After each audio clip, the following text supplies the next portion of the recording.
भारतीय प्रॉक्सी फितनल खवारिज ने टांक में पुलिस चेक पोस्ट पर हमला किया है। दहशतगर्दों ने बारूद से भरी गाड़ी चेक पोस्ट से टकराई, जिसमें पाक फौज के 12 जवान, 2 पुलिस एहलकार और महकमे जंगलात का एक मुलाजिम शहीद हो गया।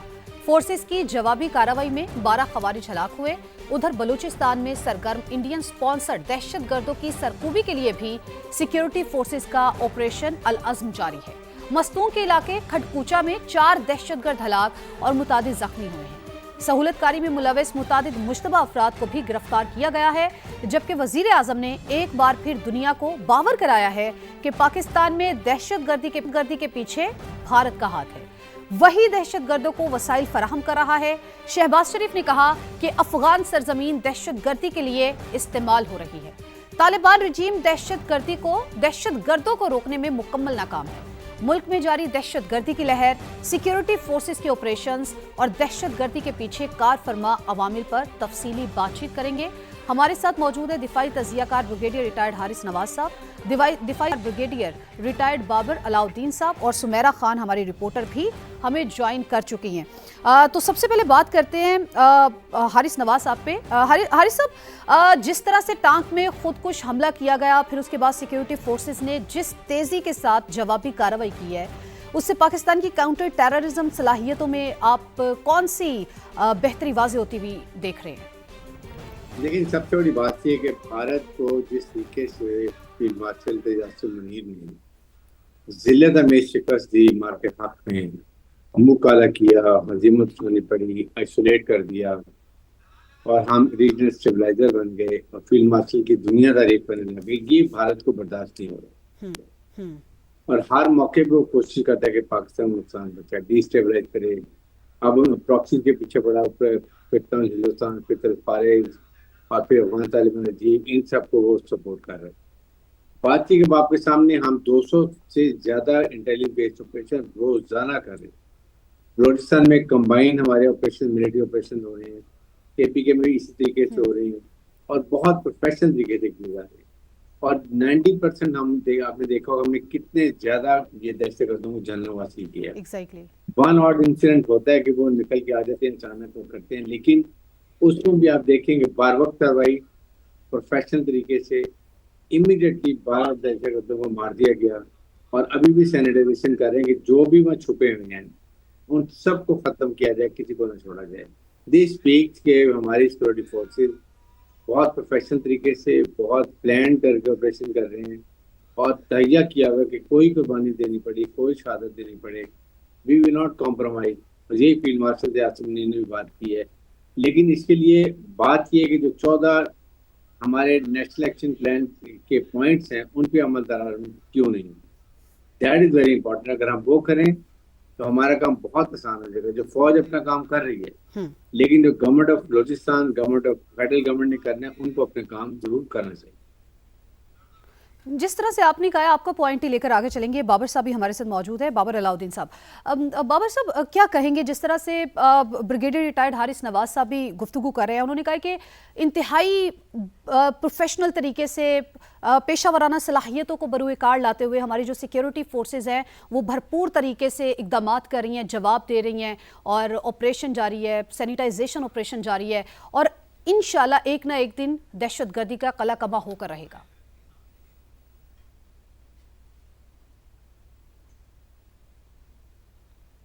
बाबर साहब जी, बात असल में यह है कि जो हमारी फौज है या दूसरे कानून नाफिज करने वाले इदारे हैं, इसमें कोई दो राय नहीं कि वो इंतहाई पेशावराना तौर पर अपने सिर्फ फ़राइज़ अंजाम दे रहे हैं, बल्कि इन दहशत गर्दों का भरपूर ताक़ुब भी कर रहे हैं, इनका कलाकामा भी कर रहे हैं और बहुत बड़ी तादाद में ये लोग मारे भी जा रहे हैं।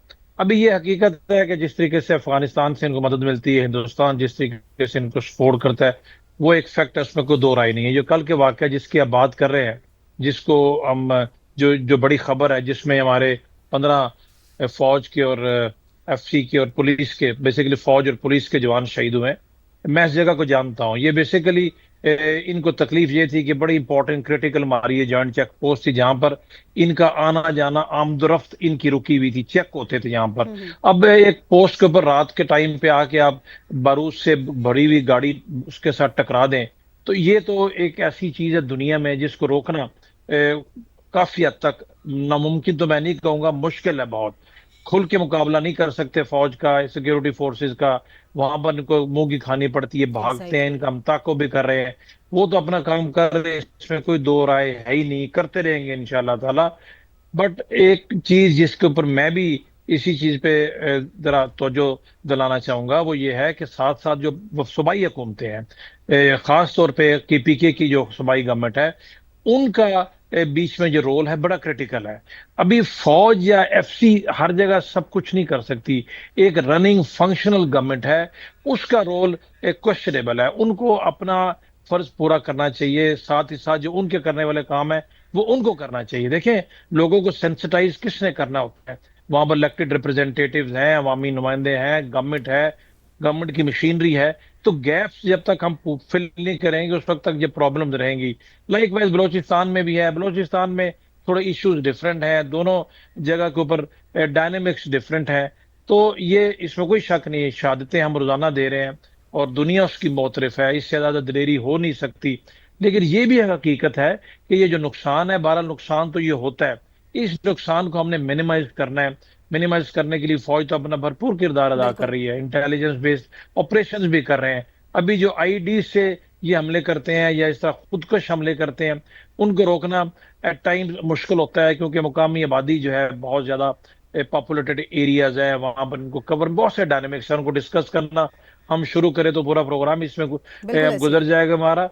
बहरहाल हकीकत यह है कि एक रियल टाइम चैलेंज है, जिससे फौज और सिक्योरिटी फोर्सेस तो भरपूर तरीके से अपना काम कर रहे हैं, और बाबर साहब, इनका बिल्कुल कला बिल्कुल कमा करने का तरीका बिल्कुल भी यही ऐसे है। ही है कि भरपूर तरीके से कार्रवाइयाँ तो की जा रही हैं। ऐसे में अवाम का जो एतमाद है वो भी अपनी सिक्योरिटी फोर्सेस पर, अपनी अफवाज पर, वो भी भरपूर है। कोई उसको तोड़ नहीं सकता। सुमेरा भी हमें ज्वाइन कर चुकी हैं। सुमेरा, आप कहिएगा किस किस्म की बुज़दिलाना कार्रवाइयाँ की जा रही हैं दहशत गर्दों की जानिब से?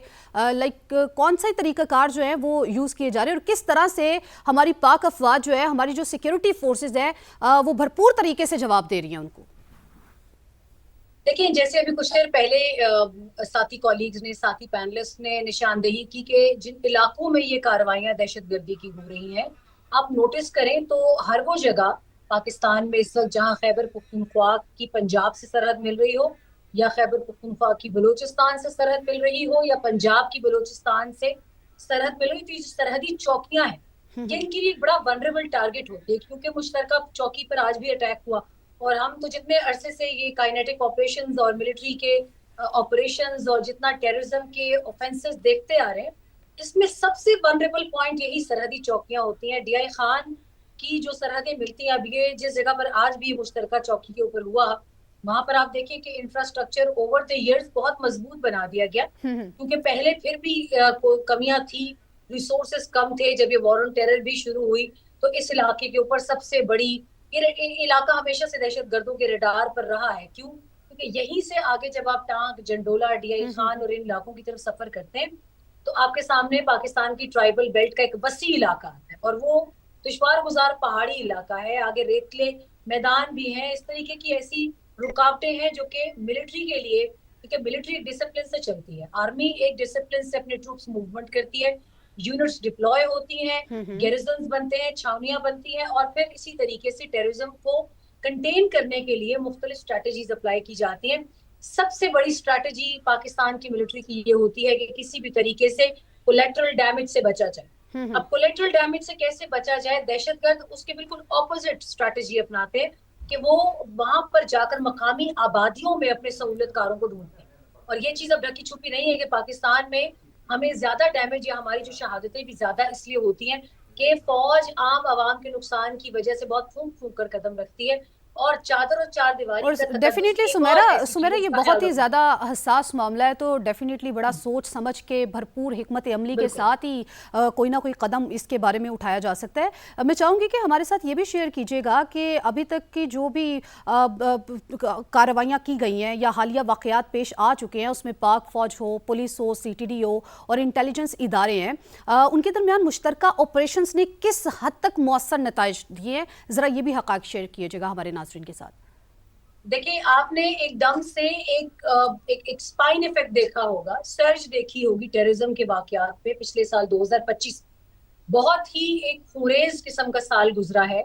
सिक्योरिटी फोर्सेस ने कार्रवाइयां भी की, मगर उसकी वजह क्या थी? उसकी वजह ये थी कि जब से अफगान रिपेट्रिएशन शुरू की गई है, जब से इलीगल अफगान्स को वापस भेजा जा रहा है 2023 से ऑनवर्ड्स।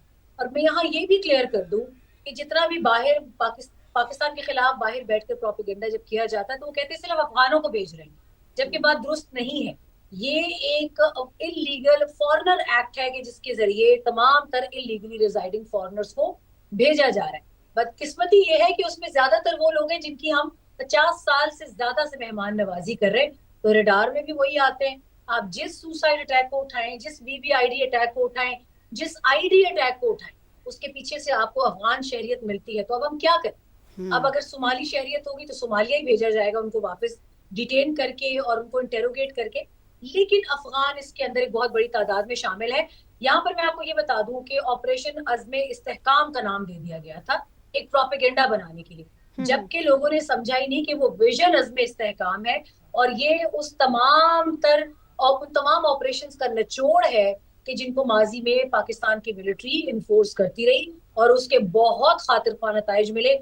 हत्ता कि जब हमने रद्दुल फसाद शुरू किया फरवरी 2017 में, वो ऑपरेशन था कोविंग ऑपरेशन मेनली, कि उसमें हमने सिर्फ पाकिस्तान के पूरे इलाके में सिर्फ ये देखना था कहाँ कहाँ रेड लाइन आ रही है, जबकि दहशतगर्दी के ऊपर बड़ी हद तक काबू पा लिया गया। अब 2017 से 2021 तक की कामयाबियां, बहुत टाइम लग सकता है इसमें गिनवाने में, मगर जैसे ही नेगोशिएशन की तरफ इनके साथ गए, इन्होंने दोबारा पंजे गाड़े और दोबारा से वो खूरेजी पाकिस्तान में शामिल हुई। पाकिस्तान के लोगों का नुकसान हुआ, फोर्सेस का बहुत बड़ा नुकसान हुआ है डेली बेसिस पे। तो अब इसको वफाकी एपिक्स कमेटी से जो मंजूर शुदा जो विजन इज़्म इस्तेहकाम है उसके तहत लेकर चला जा रहा है। मैं आपको बताऊं, इसमें कामयाबियां, बहुत खातिरख्वाह कामयाबियां मिली हैं। सबसे बड़ा क्रैकडाउन हुआ है उन दहशतगर्दों के सहूलतकारों। आप माने, आज आप मानेंगी कि सहूलतकार बहुत अरसे तक चादर और चार दीवारी के तकद्दुस के पीछे छुपते रहे। Exactly. और आज फोर्सेस ने उसको इंटेलिजेंस के जरिए, स्मार्ट इंटेलिजेंस के जरिए और इंटेलिजेंस बेस्ड ऑपरेशंस के जरिए, you have to pay a lot of credit to your intelligence agencies के डे इन डे आउट उन्होंने बहुत काम किया है और इस वजह से हमें बिल्कुल सुमेरा, उनको ये क्रेडिट देना भी चाहिए, ये बनता भी है उनको क्रेडिट देना। ब्रिगेडियर रिटायर्ड हारिस नवाज साहब, मैं आपकी तरफ आऊँगी, चूँकि ये एक कलेक्टिवली कोशिश इसके लिए करनी चाहिए ताकि दहशतगर्दी का कला कमा हो, उसको जड़ से उखाड़ फेंका जाए और दहशतगर्दी के वाक़यात की रोकथाम जो है उसको यकीनी बनाया जाए। ऐसे में आके दहशतगर्दी के खिलाफ जंग में अवाम के किरदार को आप किस नज़र से देखते हैं? आपकी नज़र में कितना अहम है उनका किरदार, और मशकूक सरगर्मियों की अगर बर वक्त इत्तला रियासती इदारों को दी जाए तो कामयाबी में किस हद तक मददगार साबित हो सकती है? लेकिन लोकल प्ले अब मेजर रोल इसमें, खासकर क्योंकि उन्हीं के एरिया के हैं, उनको पहचानते भी हैं और उनको पता भी चल जाता है कि कौन सी गली में किस जगह पर जाके छुपे हैं। बल्कि एट टाइम उनको उनके घरों में चले जाते हैं, बेचारे मजबूर होते हैं, गन के दौर पे उनको मजबूर करते हैं कि बोले नहीं। जबकि आई थिंक ये बहुत दफ़ा हमारी सिक्योरिटी फोर्सेज ने वहाँ अनाउंस भी किया है कि अगर कोई यहाँ टेररिस्ट आके छुपते हैं तो आपका फर्ज है कि आगे सिक्योरिटी फोर्स को बताएं, और अगर वो आपको दबा रहे हैं, डरा रहे हैं, फिर भी बताएं, ताकि उनका कलकों में किया जाए। आपको सुकून ज़िंदगी गुजारें, आराम से रहें। डर की जिंदगी कब तक कैसे गुजार सके? कहीं ना कहीं फिर धमाका उड़ते, फिर होता क्या है कि उन्हीं के घरों में धमाके होते हैं, बहुत एक्सप्लोसिव पड़े होते हैं, वो धमाका होता है, बच्चे, औरतें, सबको नुकसान हो जाता है। इसके साथ वो बहुत जरूरी है। Second, local provincial government KPK में आपको वो सपोर्ट नहीं है जो बलूचिस्तान में आपको सपोर्ट मिल रही है। बात ये कि अगर आप ये कहें टेररिस्ट के हमारी हुकूमत को कुछ ना कहें और आप अपनी ऑपरेशन आप सिक्योरिटी फोर्स से लड़ते हैं, तो that is not the way. Second, जो इलीगल स्पेक्ट्रम की बात होती है कि जो पैसा हुंडी का, स्मगलिंग का, नार्कोटिक्स का, टायरों का, सिगरेट्स का, गाड़ी स्मगल होने की, ये जो पैसा आता है, ये सारा फनल होता है वो टेररिस्ट ऑर्गेनाइजेशन की तरफ, उनकी गोला बारूद के लिए, वेपन के लिए, उनको तनख्वाहें देने के लिए, उनको फैमिली को चलाने के लिए ये इस्तेमाल होता है पैसा। इसको रोकना प्रोविंशियल गवर्नमेंट का ज्यादा रोल है इसके अंदर। दे हैव टू इंश्योर कि इसको खत्म किया, जो कि बहुत प्रॉब्लम होती है। नंबर 3 बात ये कि देखिए, हमें 3-4 प्रॉन्ग स्ट्रैटेजी चाहिए। नंबर 1, सिक्योरिटी फोर्सेज अपने काइनेटिक ऑपरेशन फुल थ्रॉटल पे कर रहे हैं। आपके सामने शबान ऑपरेशन देख लें कि कामयाबी से जा रहा है। 150-200 दहशतगर्द मारे गए हैं। अभी ऑपरेशन चल रहा है, कंबाइन नाम चल रहा है, हेलीकॉप्टर के साथ जा रहे हैं। यही यहाँ पर होगा, लेकिन उसके लिए अब आपको जरूरत है कि आप इसके साथ आप लोकल जो वहाँ के लोग हैं, पॉलिटिकल पार्टीज हैं, नेशनल पॉलिटिकल पार्टीज हैं, उनसे बात करें, उनके तहफ़्फ़ुज़ात सुने, उनको एड्रेस करें, उनको मेन स्ट्रीम में लेकर आए, उनको जिम्मेदारियां दें। फिर जो एक सोशो इकोनॉमिक प्रॉब्लम होती है, बेरोजगारी, जो ये सबसे बड़ी डेंजर चीज है। जितने बेरोजगार होंगे वो सोशल एजेंसीज के हाथ में खेलते हैं, उनसे पैसे लेते हैं, जाके धमाका करते हैं और वो बेचारों अपने घर चलाते हैं। जो हुकूमत फेडरल गवर्नमेंट का काम है कि कोयटा में जाए या KPK में जाके बैठ के उनके मसाइल हल करें। खासतौर पर बलूचिस्तान में जहाँ पर जमीनें लोगों के पास हैं लेकिन पानी नहीं है, वहाँ सोलर ट्यूबवेल जो है वो कम्युनिटी तौर पर लगा दें। जिनके पास कोई जमीन नहीं है, बेरोजगारों को 10-15-20 बकरियां दे, मवेशी दे दें। वो ताकि मेन लाइन में काम में मसरूफ हो जाएंगे तो इनसे तो में नहीं लगेंगे। और साथ ही साथ आपने इम्पोर्टेंट ये है कि नेशनल एक्शन प्लान पे अमल करें। 32,000 मदरसे हैं, 16,000 रजिस्टर्ड है, 16,000 रजिस्टर्ड ही नहीं। अब आप बताएं वो उनको कौन फंड करता है, क्या सिलेबस है, किस एजेंडे पे काम करते हैं, कहाँ कौन से मसलक से हैं, क्या सिखाया जाता है, क्या ब्रेन वॉश होता है, नोबडी नोस। सो आपको तो आपके पॉइंट को ही हम बाबर साहब की तरफ लेके चलते हैं। बाबर साहब, किस तरह का मैकेनिज्म होना चाहिए, किस तरह से चेक एंड बैलेंस रखना चाहिए ताकि ये सारी चीज़ों को देखा जा सके कि कहाँ से फंडिंग आ रही है, ये क्या तरीक़ेकार यूज़ किया जा रहा है, या क्या कहा जा रहा है, क्या लाइन क्या आ रही है? देखिए जी, अनफॉर्चुनेटली मसला एक ये भी है कि हमने एक सोच लिया हुआ है कि ये सारे का सारा काम फौज ने और सिक्योरिटी फोर्सेज ने करना है इन इलाकों में। अब ये ज्यादा प्रॉब्लम किधर है? ये प्रॉब्लम टांग, डेरा इस्माइल खान, बन्नू, लकी मरवत, कोहाट, इन इलाकों में ज्यादा इश्यूज है ना जी। आगे नॉर्थ एंड साउथ वजीरिस्तान, इस रीजन में ज्यादा प्रॉब्लम्स हैं। अभी इस रीजन के सामने जो एरियाज अफगानिस्तान के हैं वहां पर भी ऑपरेशंस हो रहे हैं। अब जो इस रीजन में ज्यादा प्रॉब्लम्स हैं, उन प्रॉब्लम्स को आइडेंटिफाई कर लिया गया। ये नहीं कि प्रॉब्लम्स का किसी को पता नहीं है। अभी फौज का प्रॉब्लम सिक्योरिटी फोर्सेज का ये होता है कि हमारे अपने इलाके हैं, जैसे मैडम सुमेरा भी कह रही थी, हमारे अपने एरियाज है, बहुत बड़ी तादाद में लोग रहते हैं, हम वहां पर कोलैटरल डैमेजेस नहीं कर सकते, हम खुल के उस तरीके से ऑपरेशन नहीं कर सकते। ये लोग लोकल्स में पना लेते हैं, लोकल मजबूर उनको बेचारे न चाहते हुए भी उनको, फौज हर गली, हर मोहल्ले में, हर घर में तो मोर्चा बना के नहीं बैठ सकती ना। ये लोग उनके रहमो करम पे होते हैं। अभी आपने पूछा कि इसको कैसे कर सकते हैं। जब तक सोसाइटी, जब तक पॉलिटिकल गवर्नमेंट, जब तक वहां की रिलीजियस पार्टी, इस इलाके में रिलीजियस क्राउड बहुत है। अभी चंद दिन पहले खारजी पकड़ा गया, उसने कहा कि जी मदरसों को इस्तेमाल करता रहो। मदरसे का खुद नाज़िमुल उमूर रहा हुआ है, तो वो कहते हैं बन्नू से उसका ताल्लुक है कि ये मदरसों को भी ये इस्तेमाल करते रहे, हम भी करते रहे हैं लोगों के ब्रेन वॉशिंग के लिए, उनके सिलेबस में ऐसी चीजें इस्तेमाल करते हैं। फतवे वहां पर जाके देखते हैं। मैं तो बहुत अरसा इस इलाके में फिजिकली गुजारा हुआ है, तो मुझे तो एक एक चीज का पता है। तो जब तक लोकल ओनरशिप नहीं लेंगे, लोकल से मुराद आम पब्लिक की बजाय गवर्नमेंट ज्यादा इंपॉर्टेंट है। अभी ये फाटा नहीं है, अभी ये KPK का हिस्सा है, वो उस गवर्नमेंट का हिस्सा है। वहां के MNAs हैं, वहां पर MPAs हैं, मिनिस्टर्स हैं। अभी ये वो पुराने वाला इलाका तो नहीं है, वहां पर रिफॉर्म 10 साल हो चुके हैं इसको KPK के हिस्सा बने हुए, और 13 साल से एक ही पार्टी की वहां पर गवर्नमेंट है। तो जब आप फौज के को एक सब कुछ सौंप के उल्टा फौज के ऊपर तनकीद करेंगे, हर रोज उनको नए नए चीखे से उनको टारगेट करने की कोशिश करेंगे, बजाय इसके एक मुश्तरका हिकमत अमली से इसको हमने टैकल करना है। जो जिसका काम है वो काम करे। आपने चूंकि बात की है मुश्तरका हिकमत अमली की, अगर आपने बात की है बाबर साहब, सुमेरा, मैं आपसे ये जानना चाहूंगी कि चूंकि हम लोग बात कर रहे हैं कि इसके लिए कलेक्टिवली कोशिश करना बहुत ज़रूरी है, मुश्तरका कोशिश करना बहुत ज़रूरी है, मुश्तरका हिकमत अमली बनाना बहुत ज़रूरी है। जिस तरह से हारिस नवाज साहब या बाबर साहब कह रहे हैं कि वहाँ के जो लोकल हैं उनसे बातचीत करनी चाहिए, या फिर जो वहाँ की पार्टीज़ हैं उनसे बातचीत करनी चाहिए। इसके अलावा मैं चाहूँगी कि इस पर आप हमारे बल्कि वाज़े तौर पर बताइए, हमारे नाज़रीन को, देखने वालों को बताइए, चूँकि आप इस पर गहरी नज़र रखती हैं। बॉर्डर मैनेजमेंट हो, निगरानी का जो निज़ाम है वो हम लोगों ने देखा है कि इंतहाई जदीद है। इसके अलावा इंटेलिजेंस बेस्ड ऑपरेशंस जारी हैं, लेकिन दहशतगर्दों की जो नकलो हरकत है उसको रोकने के लिए मज़ीद क्या कुछ करना चाहिए? देखिए, सबसे बड़ा क्रैकडाउन होना चाहिए प्रोपेगेंडा वॉरफेयर के ऊपर। आप अभी वो तरफ से देख रही होंगी कि जो एक पेड प्रोपेगेंडा वॉरफेयर है, एक नैरेटिव वॉरफेयर है, वो पाकिस्तान पर इम्पोज करने की कोशिश की जा रही है। मैं सोशल मीडिया देख रही थी, तो अभी अभी जो रिसेंटली जो कॉकरोच जनता पार्टी का एहतजाज चल रहा है इंडिया में, दिल्ली में जंतर मंतर में और उसमें पटना में और बिहार में और मुख्तलिफ हिस्सों के अंदर, आप ये देखिए कि वहां पर भी पाकिस्तान को जोड़ने की कोशिश की गई। और ये तो कहते हैं ना कि गैबी इमदाद थी कि वहां के अपने लोगों ने उस प्रोपेगेंडा को यकसर मुस्तरद किया है। उस धरने में बैठे हुए स्टूडेंट्स ने ये अपने रील्स रिकॉर्ड की हैं, सोशल मीडिया पर पोस्ट डाली हैं कि जो हमें खाने पीने का सामान आ रहा है, हमारी हुकूमत, भारतीय हुकूमत इतनी बौखला गई है कि वो अपने फेलियर का सारा इल्जाम पाकिस्तान पर डाल रही है। अब ये तो एक चैप्टर है।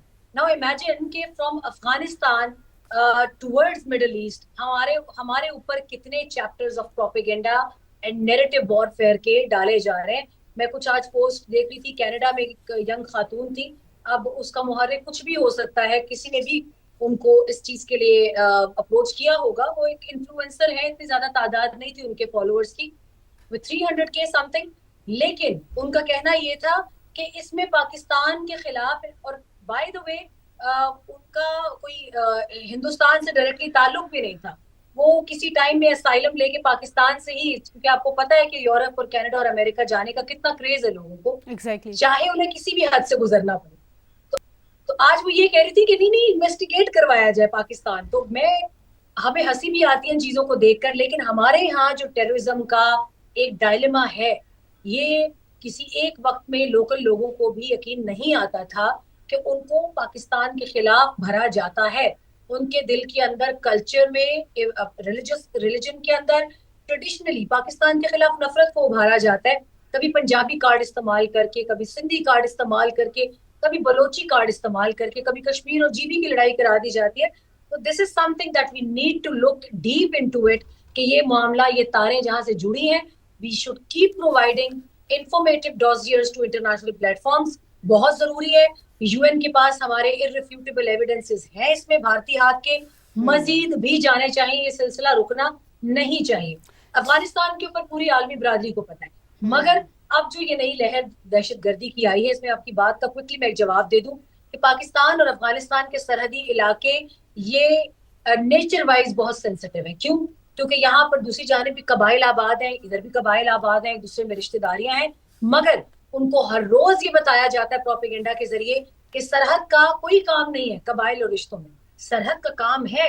और सरहद का काम था, इसलिए आज भारतीय पंजाब और पाकिस्तानी पंजाब में लकीर खींची है और उस बाढ़ की हिफाजत की जाती है। मगर ये प्रोपेगेंडा पाकिस्तान के अगेंस्ट इंस्टिल्ड किया जाता है कि पाक अफगान सरहद की कोई हैसियत नहीं है। हम उसमें बहुत कामयाबी हासिल कर भी चुके हैं, मगर आई थिंक सबसे बड़ी हमारी कामयाबी होगी कि इस प्रोपेगेंडा का तोड़ साथ साथ जारी रखा जाए। बिल्कुल सुमेरा, ऐसा ही है, जितने मर्जी प्रोपेगेंडे हो जाएं उनका मुंह तोड़ जवाब देने की सलाहियत हम भी रखते हैं। आप तीनों से दरख्वास्त है कि आप हमारे साथ मौजूद ही रहिएगा। तो नाजरीन, हम ब्रेक पे जाने से पहले बात कर रहे थे हालिया वाकया जो दहशतगर्दी के पेश आ रहे हैं उस पर, और सिक्योरिटी फोर्सेस ने जो बरवक्त कार्रवाई की है उसके ऊपर हम बात कर रहे थे। सुमेरा जिस तरह से गुफ्तगू कर रही थी और उन्होंने कहा था कि इसके ऊपर इंटरनली और एक्सटर्नली इकदाम करने की ज़रूरत है।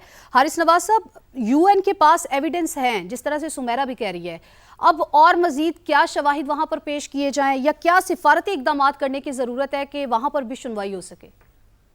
देखिए, सबसे ज्यादा जो अफसोस की बात है ना, वो ये है कि everybody have left Pakistan alone to confront terrorism, global terrorism as a lone country. United Nation की रिपोर्ट है कि 24 टेररिस्ट ऑर्गेनाइजेशंस अफगानिस्तान में अल-कायदा को ट्रेन कर रहे हैं। 6000 के करीब जो हैं वो TTP के लोग हैं। बकाया जो डिफरेंट ऑर्गेनाइजेशन के हैं, एक तो तुर्किस्तान इस्लामिक मूवमेंट है, एक ISS के लोग हैं, फिर उसके बाद हिंदुस्तान फिर खारिज अलहदा हैं। और इसके साथ ही साथ जब अभी भी आप सामने एक नई रिपोर्ट आई है जिसमें उन्होंने कहा है कि पाकिस्तान ये वहाँ पर बहुत टेररिज्म हो रहा है, और उसको वहाँ पर डिजिटल एक उमर मीडिया भी चल रहा है जो कि इंडिया चला रहे हैं, वो काफी ज्यादा रिपोर्ट आ रही है। बात की रिपोर्ट्स के बाद what is the action, who has to act? United Nation का काम है। अगर आपकी एक UN बॉडी ने रिपोर्ट दी है, देन आप मेंबर नेशंस को, कंसर्न मुल्कों को जिनकी वजह से वहाँ सब कुछ हुआ, अमेरिका को, यूरोपियन यूनियन को, आप उनको कहें कि now you take all punitive action, और जो मुल्क एक अकेला सिंगल लड़ रहा है उसको आप मदद तो करें कम से कम। और जो फाइनेंशियल सपोर्ट आप उनको हर महीने $30 मिलियन दे रहे हैं अफगान तालिबान रजीम को वहां की हुकूमत चलाने के लिए, कम से कम वो तो बंद कर दें। या आप अपनी टीम भेजें, वो जाके पैसा खर्च करे, वो मॉनिटर करे। ये तो लुटेरे हैं, भत्ताखोर, इनको पैसे देते हैं, पैसा उनका जेबों में जा रहा है, बच्चों को बाहर तालीम की पैसा बाहर भेजा हुआ है, मजे कर रहे हैं। तो ये जरूरत है। फिर हमें अमेरिकन से बात करने की जरूरत है कि आप $7.2 बिलियन का वेपन हमसे छोड़ के चले गए हैं, उसके बाद उनको फाइनेंशियल सपोर्ट भी दे रहे हैं, और हम अकेले यहाँ पर इनके साथ मुकाबला कर रहे हैं।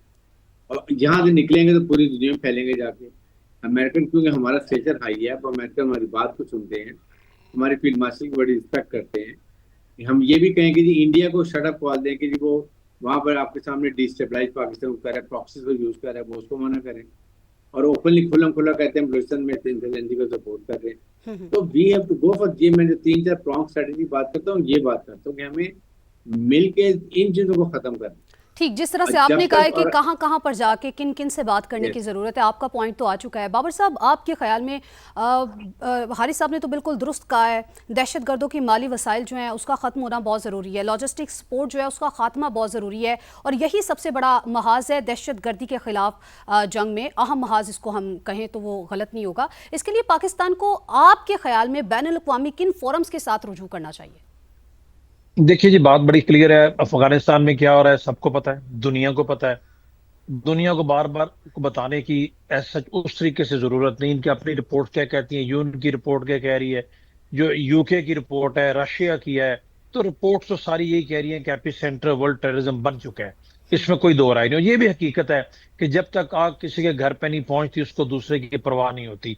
ये हमारी जंग हम लड़ रहे हैं, ठीक है, इसमें कोई शक नहीं है, सिर्फ हमारी ही जंग नहीं, पूरी दुनिया की जंग है। लेकिन फिलहाल चूंकि लेकिन निशाना कतई हम इससे कलामी के बने लिए हुए, हम तो लड़ माजरत, रहे हैं। कतई कलामी के लिए माजरत, फिर जो दुनिया है वो क्यों खामोश तमाशाई बनी हुई है? ये सिर्फ दहशतगर्दी के खिलाफ पाकिस्तान की जंग नहीं है, बल्कि अगर देखा जाए तो दहशतगर्दाना वाकयात सिर्फ पाकिस्तान में नहीं बल्कि पूरी दुनिया में रोनुमा हो रहे हैं।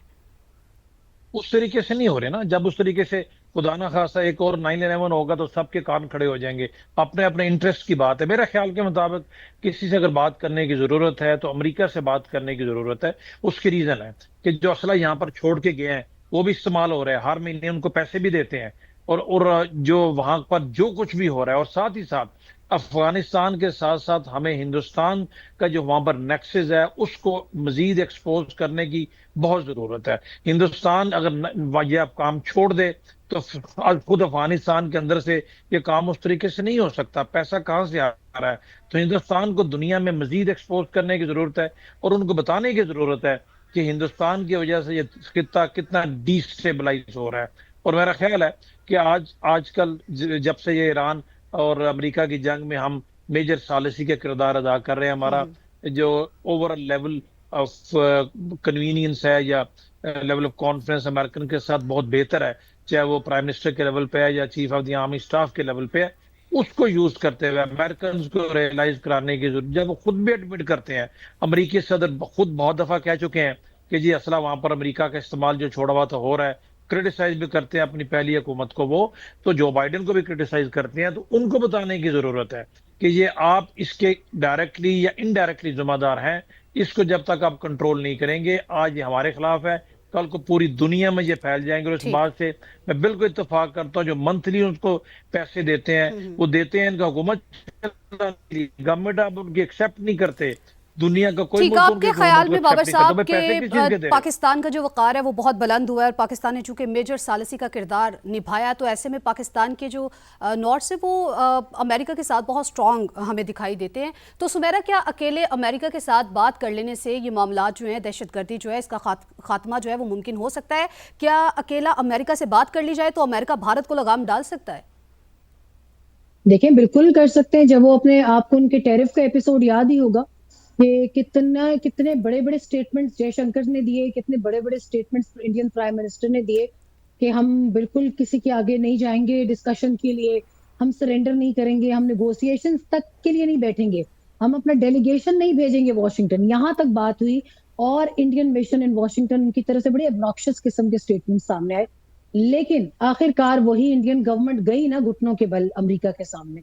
उन्होंने वो हैवी टैरिफ एक्सेप्ट किया, और जिन जिन मुआहिदों के ऊपर बहुत ज्यादा ये लोग ढोल बजाते फिर रहे थे, पाकिस्तान को बार बार भिखारी भिखारी कहा करते थे, आज वो खुद किस नहज पर मौजूद है।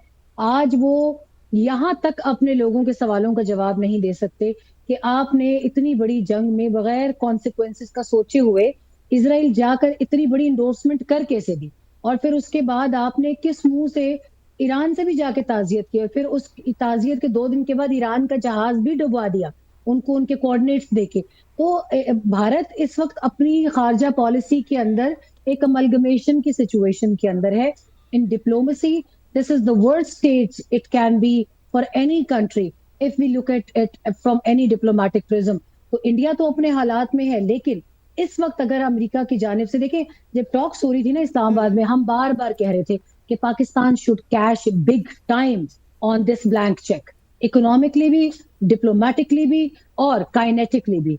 इसके अंदर पाकिस्तान का जितना काउंटर टेररिज्म का ताउन है अमेरिका के साथ, आप उनकी स्टेटमेंट्स देखें तो वो पाकिस्तान के काउंटर टेररिज्म के तमाम तर कोऑपरेशन को पूरी दुनिया से अलग करके एक्सक्लूसिवली सराहते हैं।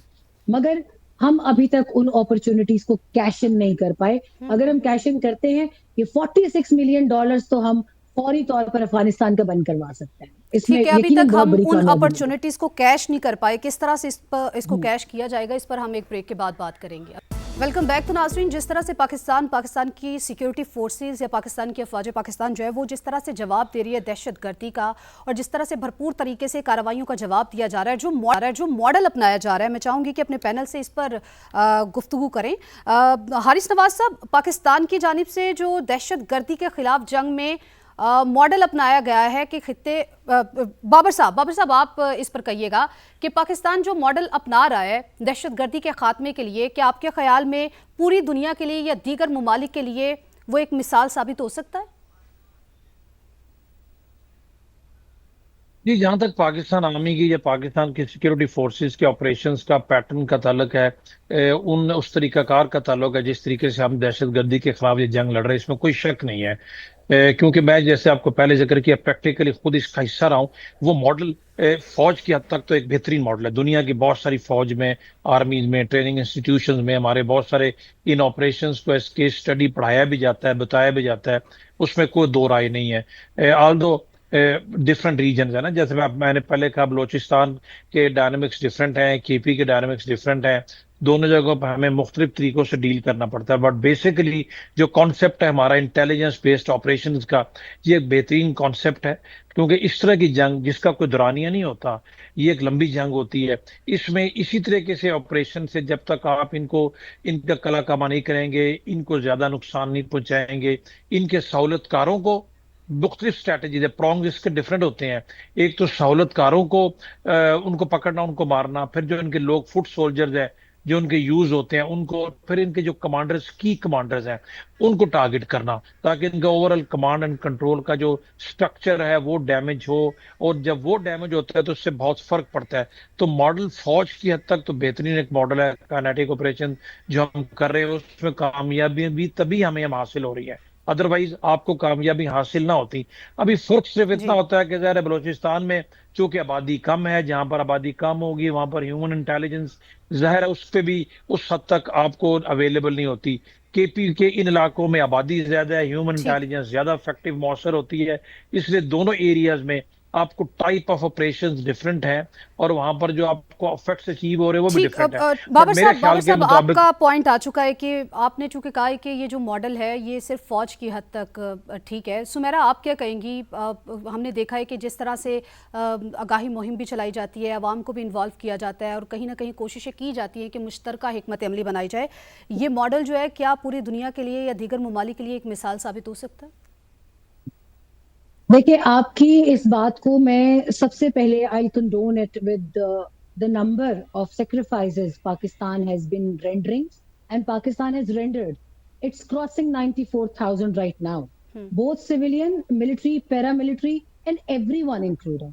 अब पूरे दुनिया के अंदर आप कोई मुल्क ऐसा बता दें जहां इतनी बड़ी तादाद में फौजी और सिविलियन शहादतें हुई हों, सिर्फ just to contain this menace of terrorism. और ये पाकिस्तान में है। अभी पाकिस्तान का जितना भी ये फॉर्मेट है, इसको मुख्तलिफ वॉर स्कूल्स के अंदर स्टडी किया जाता है। हमारे बहुत सारे ऑफिसर्स दुनिया के बहुत सारे वॉर स्कूल्स में जाते हैं, उनके कोर्सेज होते हैं, वो अपने वहां से डिग्री करते हैं और वॉर कोर्सेज करते हैं। जब वो वहां जाकर ये बताते हैं कि किस तरीके से हमने within no time from conventional to non conventional unconventional warfare में अपना हिस्सा डाला है, और एक ऐसी वॉर में हिस्सा डाला है जो कि हमें कभी पढ़ाई नहीं गई थी। आपके सामने है, मेरे सामने है, हमारे तो सिलेबस में हमेशा से हमने ये देखा कि हमारा ईस्टर्न बॉर्डर हमेशा बहुत फ्रेजिल रहा है। हमारे वेस्टर्न बॉर्डर पे कौन सी ताकत इस मुल्क को हमारे खिलाफ कब से इस्तेमाल करने का सोच रही थी, ये तो हमें बहुत देर से जो है वो सारी चीजें सामने, चीजों की एक मर्तबा एक इंटेलिजेंस स्टडीज आती हैं, मगर हमेशा एक जो कहते हैं ना, एक चीज बड़ा धोखा देती रही है पाकिस्तान को हमेशा, और वो जुमला ये रहा है कि brotherly country on what terms? I ठीक, एक्चुअली वांट ब्रदरली कंट्री तो ऐसे में आ गया कि धोखा अपने हमें हमेशा ही जो मिला। है वो छुरा घोंपने की कोशिश करते हैं, लेकिन पाकिस्तान जो है वो भी आखिरी दहशतगर्द के खात्मे तक कार्रवाइयां जो है वो जारी रखेगा। ब्रिगेडियर रिटायर्ड हारिस नवाज साहब हमारे साथ मौजूद थे, बाबर अलाउद्दीन साहब मौजूद थे, आप सबका बेहद शुक्रिया। हमें इजाजत दीजिए, अपना बहुत ख्याल रखिएगा। अल्लाह हाफिज।